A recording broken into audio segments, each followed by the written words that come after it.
Sejam todos bem-vindos ao canal Advogado Completo. O objetivo desse canal é colaborar, cooperar com os estudantes de Direito. Meu nome é Ravi Savaia e hoje vamos comentar o Código Penal, artigo por artigo, começando pelo artigo 1 do Código Penal. Artigo 1.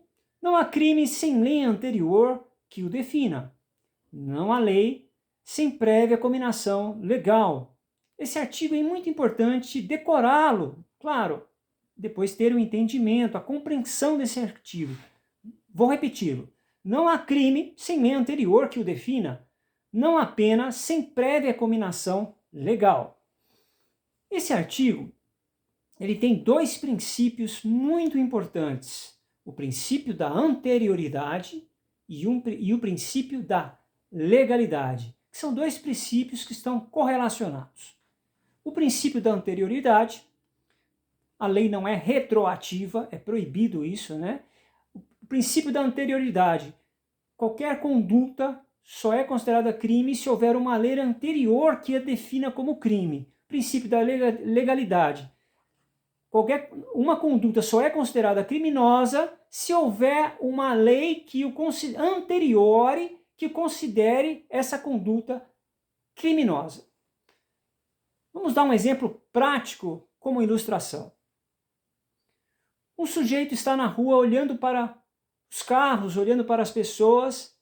Esse sujeito não pode responder por um crime, visto que não há uma lei anterior que defina que é crime ficar olhando para carros e pessoas. Agora, o sujeito vai lá e furta.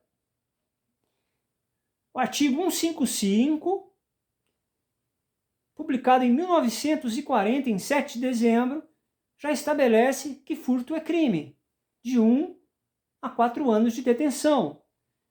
Nesse caso, ele responderá. Por que ele responderá? Porque existe um princípio de anterioridade, que lá em 1940 foi publicada essa lei, existe o princípio da legalidade. Existe uma lei contra furto lá de 1940. Então, esses dois princípios são correlacionados, então o sujeito será penalizado, porque existe uma lei anterior. Porém, se não houvesse essa lei anterior, em 1940, ele não seria penalizado. Por quê? Porque não há crime sem lei anterior que o defina, né? Como o artigo fala. E não há pena sem prévia cominação legal, repetindo o artigo 1. A gente está falando muito da palavra crime. No caso, aqui no artigo número 1, a palavra crime deve ser interpretada como infração penal, que é um gênero que tem duas espécies.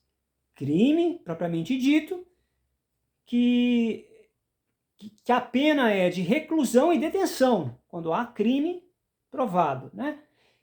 E infração, contravenção, que a pena pode ser uma prisão simples ou uma multa. Então, isso aí são dois subgêneros da infração penal. Então, quando se fala no artigo não há crime sem lei anterior que o define, está falando de infração penal que se divide em duas espécies, crime e contravenção. Bom, espero ter contribuído, né, de alguma forma. No próximo vídeo vamos falar sobre o artigo 2 do Código Penal.